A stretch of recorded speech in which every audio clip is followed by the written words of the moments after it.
नमस्कार, स्वागत है आपका बिहार समाचार में। बिहार में एक बार फिर से कोरोना गाइडलाइंस में बदलाव कर दिया गया है। आज से नए नियम लागू कर दिए गए हैं। तो वहीं तेजस्वी यादव ने नीतीश को अब खुली चुनौती दे दी है और स्कूलों को लेकर भी बड़ा फैसला ले लिया गया है। तो वहीं बिहार में ठंड और बारिश को लेकर भी बड़ी अपडेट सामने आ रही है। तो ऐसी ही आज की तमाम बड़ी खबरों के बारे में बात करेंगे। इससे पहले आपसे एक छोटी सी अनुरोध है कि इस वीडियो को एक प्यारा सा लाइक अवश्य कर दीजिएगा।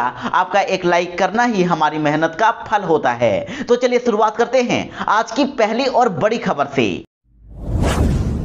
बिहार में फिर कोरोना की नई गाइडलाइन जारी हो गई है। मुख्यमंत्री नीतीश कुमार ने इसका ऐलान कर दिया है। बिहार में आज से नाइट कर्फ्यू लागू कर दिया गया है और साथ ही कई पाबंदियां भी लगा दी गई है। ये लॉकडाउन तो नहीं है, लेकिन लॉकडाउन जैसी ही सारी पाबंदियां आज से लागू कर दी गई है। बिहार में आज से नई गाइडलाइन जारी हो गई है और आज से नाइट कर्फ्यू भी लग जाएगा। रात 10 बजे से अब सुबह 5 बजे तक नाइट कर्फ्यू लागू रहेगा। तो वहीं बाजारों को अब रात 8 बजे के बाद बंद करना पड़ेगा। तो वहीं बिहार में आज से mall, cinema hall, club, stadium, park, gym, swimming pool पूरी तरह से बंद कर दिए गए हैं और ये सारी पाबंदियां 6 जनवरी से लेकर अब 21 जनवरी तक पूरे बिहार में लागू रहेगी। और इसके अलावा धार्मिक स्थल पर भी आज से श्रद्धालुओं के जाने पर मनाही होगी। केवल पुजारी या अन्य धार्मिक गुरु ही भगवान की पूजा कर पाएंगे और सरकार ने किसी तरह के राजनीतिक, सामाजिक, सांस्कृतिक, धार्मिक, खेलकूद, मनोरंजन, शैक्षणिक आयोजन के लिए जिला प्रशासन से अनुमति को अनिवार्य कर दिया है। साथ ही शैक्षणिक संस्थानों पर भी कई तरह की पाबंदियां लगा दी गई है। अब 8वीं तक के स्कूल और कोचिंग को बंद कर दिया गया है। ये केवल ऑनलाइन क्लासेस ही चला पाएंगे, जबकि 9वीं और उसके ऊपर के स्कूल, कॉलेज और कोचिंग संस्थान अभी खुले रहेंगे, लेकिन छात्रों की उपस्थिति केवल 50% ही रहेगी। इधर रेस्टोरेंट और खाने पीने के होटलों में भी 50% उपस्थिति के साथ ही खोलने की अनुमति होगी। और इतना ही नहीं, सभी सरकारी और गैर सरकारी कार्यालयों में भी आज से 50% उपस्थिति के साथ ही कामकाज होगा। तो वहीं शादी ब्याह समारोह या श्राद्धक्रम कार्यक्रम में आज से अधिकतम 50 व्यक्तियों के ही शामिल होने की अनुमति दे दी गई है। शादी समारोह में अब डीजे और बारात जुलूस की इजाजत भी नहीं होगी और विवाह से पहले ही स्थानीय थाने को इसकी सूचना कम से कम 3 दिन पहले ही देनी होगी। और ये सारी पाबंदियां 6 जनवरी से लेकर अब 21 जनवरी तक के लिए लागू की गई है। और अब 21 जनवरी के बाद बिहार में लॉकडाउन जैसी अगर स्थिति हुई तो लॉकडाउन भी लागू किया जा सकता है। बिहार में कोरोना ने एक बार फिर से दहशत मचा दिया है। कोरोना बिहार में दोगुनी रफ्तार से बढ़ रहा है और इधर देखिए, बिहार में 24 घंटे में ही 1659 नए केस सामने आ गए हैं और अकेले पटना में ही कोरोना संक्रमितों की संख्या 1000 के पार मिली है। पिछले 24 घंटे में पटना में 1015 पॉजिटिव केस मिले हैं। तो वहीं पटना के बाद गया, मुजफ्फरपुर और जहानाबाद में कोरोना मरीज मिले हैं। पिछले 24 घंटे में गया में 168, मुजफ्फरपुर में 59 और जहानाबाद में 45 नए मरीज मिले हैं। तो वहीं बड़ी खबर है कि कोरोना के शिकार लोगों में बिहार के कई नेता भी शामिल हो गए हैं। इस तरह बिहार के नेताओं पर भी कोरोना का कहर टूट पड़ा है। आपको बता दें कि पूर्व सीएम जीतन राम मांझी और उनके परिवार के 18 लोगों को कोरोना हो गया है और उसके बाद जदयू के राष्ट्रीय अध्यक्ष ललन सिंह भी पॉजिटिव हो गए हैं। तो वहीं बुधवार को नीतीश की अध्यक्षता में होने वाली बिहार कैबिनेट की बैठक के पहले राज्य के दोनों उप मुख्यमंत्री रेणु देवी और तारकिशोर प्रसाद सिंह सहित 4 मंत्रियों की रिपोर्ट कोरोना पॉजिटिव आ गई है। तो वहीं केंद्र मंत्री अश्विनी चौबे के कोरोना पॉजिटिव होने की पुष्टि हुई है और अश्विनी चौबे ने ट्वीट करके खुद इसकी जानकारी दी है। एक के बाद एक कई नेताओं के कोरोना पॉजिटिव होने की खबर ने राजनीतिक गलियारों में चिंता बढ़ा दी है। हर तरफ दहशत मच गई है। बिहार में कोरोना दुगनी रफ्तार से लोगों को अपना शिकार बना रहा है। बिहार में अब मास्क पहनने पर जोर दिया जा रहा है। मास्क के बगैर अगर निकले तो आपको फाइन भी देना पड़ सकता है और गाड़ियां भी जब्त हो सकती है। जी हां, कोरोना को लेकर आज से नई पाबंदियां लागू हो गई है। नई गाइडलाइन जारी कर दी गई है जो कि लॉकडाउन के ही बराबर है। तो वहीं पटना में अब इसका असर भी देखने को मिल रहा है और आज से अगर आप मास्क के बगैर घर से बाहर निकले तो आपको फाइन देना पड़ सकता है। और इतना ही नहीं, अगर किसी गाड़ी में मास्क के बगैर लोग सफर करते पाए गए तो उस गाड़ी को भी जब्त किया जा सकता है। पटना के डीएम डॉक्टर चंद्रशेखर सिंह ने स्पष्ट कह दिया है कि कोरोना नियंत्रण के लिए किसी भी तरह की लापरवाही बर्दाश्त नहीं की जाएगी और सार्वजनिक स्थल पर बगैर मास्क के अगर कोई व्यक्ति पाया गया तो धावा दल उसे फाइन करेगा। तो वहीं फिलहाल पब्लिक ट्रांसपोर्ट को 100% क्षमता के साथ चलाने की इजाजत दी गई है, लेकिन बस और ऑटो चालकों और कंडक्टर को मास्क पहनना अब जरूरी होगा। यात्रियों के लिए मास्क तो पहले से ही जरूरी है और अगर ऐसा नहीं हुआ तो गाड़ी को जब्त कर लिया जाएगा और जिस मंडी या बाजार में कोविड-19 प्रोटोकॉल का पालन नहीं होगा उसे अस्थायी तौर पर प्रशासन बंद भी कर सकता है। तो वहीं पटना में आज से गाड़ियों की चेकिंग भी बढ़ा दी गई है और इधर रेलवे ने भी स्टेशन और रेल परिसर पर बगैर मास्क देखे जाने पर कार्रवाई करने का निर्देश दे दिया है।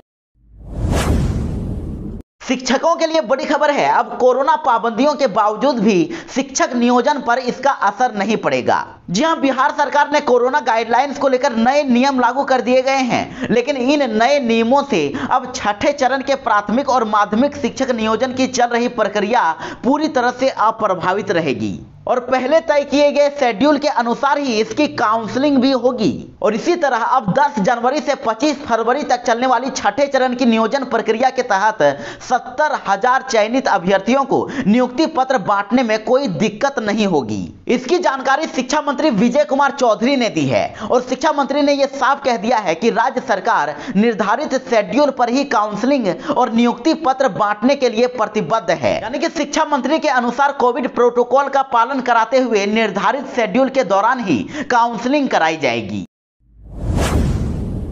बिहार में हाड़ कपा देने वाली ठंड ने लोगों को परेशान करके रख दिया है। बिहार में कड़ाके की ठंड पड़ रही है और साथ ही कई जिलों में कोहरा भी छाया हुआ है, यानी कि बिहार में अभी और भी ठंड बढ़ने वाली है। तो वहीं मौसम विभाग का कहना है कि अभी और 2 दिनों तक कड़ाके की ठंड से निजात के आसार ही नहीं हैं। कई जगहों पर ठंड में भारी बढ़ोतरी हो सकती है। राज्य भर में 7 जनवरी तक के लिए शीत दिवस का अलर्ट जारी किया गया है। इस दौरान न केवल अधिकतम तापमान बल्कि रात का न्यूनतम तापमान भी सामान्य से काफी नीचे रहने के आसार हैं। तो वहीं कड़ाके की इस ठंड की स्थिति को देखते हुए अब मौसम विभाग ने भी आम लोगों से लेकर पशुपालकों तक को अलर्ट कर दिया है। लोगों को गर्म कपड़े पहनने और गर्म पानी पीने की सलाह दी गई है।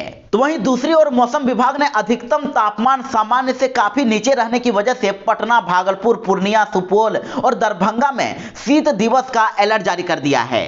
इन जिलों में सबसे ज्यादा ठंड बढ़ने वाली है। कोरोना वायरस को लेकर अब केंद्र सरकार के साथ ही बिहार सरकार ने भी नई गाइडलाइन जारी कर दी है और इसमें होम आइसोलेशन को लेकर भी नए नियम लागू कर दिए गए हैं। होम आइसोलेशन को लेकर नियमों में बदलाव किया गया है और इसके मुताबिक अब होम आइसोलेशन में रहने वाले संक्रमितों को सिर्फ 7 दिन तक ही घर में रहना है और इसके बाद जांच कराने की भी जरूरत नहीं होगी। स्वास्थ्य विभाग के द्वारा कहा गया है कि होम आइसोलेशन में रहने वाले संक्रमितों को लगातार 3 दिन तक अगर बुखार नहीं आता है तो वह अपने को स्वस्थ घोषित कर सकते हैं। उनको आरटीपीसीआर जांच कराने की भी आवश्यकता नहीं है। आपको बता दें कि इससे पहले होम आइसोलेशन में रहने की अवधि 10 दिन थी, लेकिन अब आपको होम आइसोलेशन में सिर्फ 7 दिन ही रहना होगा और अगर इसमें भी 3 दिन तक आपको बुखार नहीं आता है तो आप स्वस्थ माने जाएंगे और आप घर से बाहर भी निकल सकते हैं। तेजस्वी यादव अब नहीं मानने वाले हैं। देखिए, कोरोना संक्रमण के बीच ही वो यात्रा पर जिद पर अड़े हुए हैं। बिहार में कोरोना तेजी से फैल रहा है। एक बार यहां पर फिर से पहले जैसे ही हालात हो गए हैं। आम लोगों के साथ साथ कई डॉक्टर और कई राजनेता अब कोरोना संक्रमित होने लगे हैं। इधर बिहार सरकार ने भी अभी सभी कार्यक्रम को रद्द कर दिया है। समाज सुधार अभियान यात्रा हो या फिर मुख्यमंत्री का जनता दरबार, सभी कार्यक्रमों को रद्द किया जा चुका है। और उत्तर प्रदेश में विधानसभा चुनाव को लेकर किए जा रहे चुनाव प्रचार को कांग्रेस पार्टी ने भी रद्द कर दिया है। लेकिन बिहार में कोरोना ब्लास्ट के बीच अब तेजस्वी यादव इसे लेकर अलग ही फैसला कर रहे हैं। तेजस्वी यादव जीत पर अड़े हुए हैं कि वे बेरोजगारी हटाओ यात्रा हर हाल में निकाल कर रहेंगे। तेजस्वी यादव ने बेरोजगारी हटाओ यात्रा बिहार में निकाले जाने का ऐलान तक कर दिया है। हालांकि अभी बेरोजगारी हटाओ यात्रा के तारीखों का ऐलान नहीं हुआ है, लेकिन जल्द ही तारीखों का ऐलान भी कर दिया जाएगा। और इसे लेकर राजद के द्वारा पटना में एक बैठक भी बुलाई गई थी और बैठक में यह फैसला लिया गया है कि बेरोजगारी हटाओ यात्रा को हर हाल में पूरे बिहार में निकाला जाएगा। बेरोजगारी हटाओ यात्रा हर हाल में होकर रहेगी।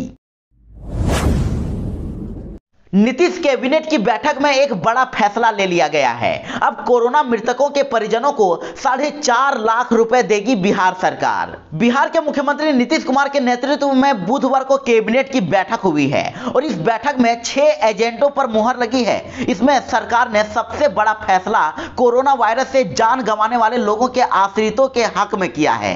अब कोविड-19 मृतकों के निकटतम आश्रितों को सरकार की तरफ से 4,50,000 रुपए की अनुग्रह राशि दी जाएगी। मुख्यमंत्री नीतीश कुमार ने अब झारखंड के मुख्यमंत्री हेमंत सोरेन पर हमला बोल दिया है। नीतीश कुमार ने कह दिया है कि झारखंड में शराबबंदी खुद तो लागू नहीं करते, लेकिन गड़बड़ सरबड़ शराब झारखंड से ही बिहार आता है। मुख्यमंत्री नीतीश कुमार ने कह दिया है कि बिहार में गड़बड़ शराब झारखंड से आती है। झारखंड सरकार खुद तो अपने राज्य में शराबबंदी लागू नहीं करते हैं। जहां शराबबंदी है वहां झारखंड से गड़बड़ सरबड़ शराब जरूर आ जाती है। नीतीश कुमार ने कहा कि जब हम झारखंड गए थे तो वहां के लोगों ने कहा था कि यहां पर भी शराबबंदी होनी चाहिए, लेकिन झारखंड सरकार इस पर ध्यान नहीं दे रही है। आपको बता दें कि अब तक हुए पुलिसिया कार्रवाई में यह बात सामने आई है कि बिहार में शराब हरियाणा, यूपी, नेपाल, बंगाल और झारखंड से बिहार में आता है, लेकिन मुख्यमंत्री नीतीश कुमार ने सिर्फ झारखंड के अलावे अन्य जगहों पर चर्चा ही नहीं की। उनका कहना है कि गड़बड़ सरबड़ शराब झारखंड से ही बिहार आता है।